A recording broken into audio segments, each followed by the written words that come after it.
satu sejarah hitam buat KPT. Tak, KPT ni lambat dah. Jadi, bilakah mesyuarat kali pertama KPT diadakan? Dan bagaimana mesyuarat ketika itu? Okey, baik.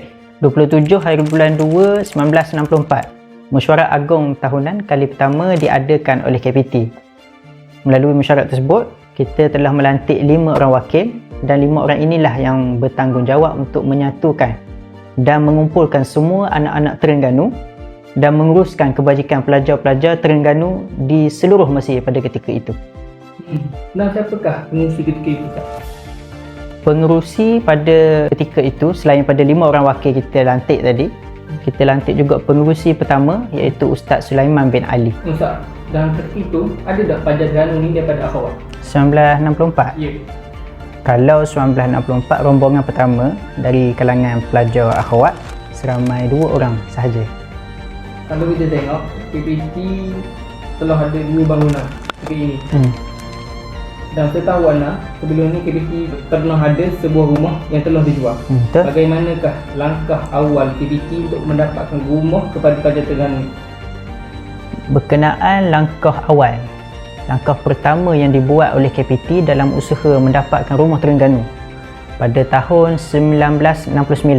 Rentetan daripada usaha tersebut, pada tahun 1971, KPT berjaya menghantar satu memorandum kepada Yang Amat Berhormat Menteri Besar Negeri Terengganu masa itu, Tan Sri Ibrahim Fikri. Dalam memorandum tersebut, KPT cuba mengetengahkan beberapa perkara. Antara dia, yang pertama, usaha untuk mendapatkan rumah Terengganu. Yang kedua, berkenaan dengan beasiswa. Yang ketiga, berkenaan dengan sewaan rumah KPT, dan banyak lagi. Tadi kita cakap berkaitan dengan pelajar pengajian Islam. Jadi Ana lupa nak tanya, bilakah batch pertama pelajar perubatan? Okey, kalau kita tengok sekarang ni, semakin ramai pelajar-pelajar Terengganu yang datang ke Mesir mengambil jurusan perubatan. Sebenarnya batch pertama untuk medical student adalah pada tahun 1973, dan masa itu seramai 6 orang pelajar yang mengambil jurusan perubatan dihantar ke Mesir. Jadi Ustaz berceritakan tak, apakah pencapaian terbesar KPT sepanjang tempoh perubahan KPT? Pencapaian terbesar kalau kita tengok dalam sejarah, antara pencapaian dan aktiviti yang berjaya KPT buat, yang pertama boleh anda sebut pada tahun 2015, KPT berjaya menyusun satu majlis ramah mesra bersama Sahibus Samahah Mufti Terengganu di Pejabat Mufti. Masa tu Mufti Terengganu ialah Datuk Dr. Zulkifli bin Muda. Hasil daripada pertemuan ramah mesra bersama Sahibus Samahah, KPT berjaya mewujudkan satu medan melahirkan pengisi berskala sederhana dari kalangan akhwat ataupun ahli hewi KPT, yang mana medan ini disebut sebagai Akademik Mariam Jamilah ataupun AMJ. Ustaz tahu kan? Tahu. AMJ ni hasil daripada pertemuan ni lah. AMJ kalau kita tengok, dia bergerak secara rasmi sekitar tahun 2015 hingga 2016.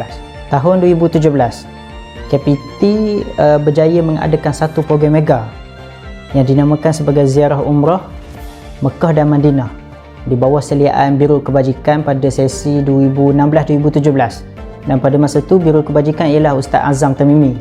Seterusnya pada tahun 2018, KPT sekali lagi berjaya menguruskan satu majlis ramah mesra, kali ini bersama dengan Yang Amat Berhormat Menteri Besar Dr. Samsuri dan delegasi, bertempat di Dewan Asrama Abbasiyah Demak. Dan pada tahun ini 2023, KPT sekali lagi terkehadapan dalam membuat satu pertemuan khas bersama dengan pimpinan Persatuan Itqan Mahasiswa Malaysia Algeria (PIKMA) di Maktabah Darul Iman. Dalam pertemuan ini, kami saling bertukar pendapat dan idea berkaitan dengan pengurusan organisasi sesebuah persatuan. Dan ini merupakan salah satu daripada siri-siri pertemuan KPT bersama dengan pimpinan persatuan di luar negara maupun dalam negara. Sebelum ni kita pernah menghadapi pandemik COVID yang amat dahsyat yang melanda dunia. Jadi boleh Ustaz ceritakan keadaan ketika itu?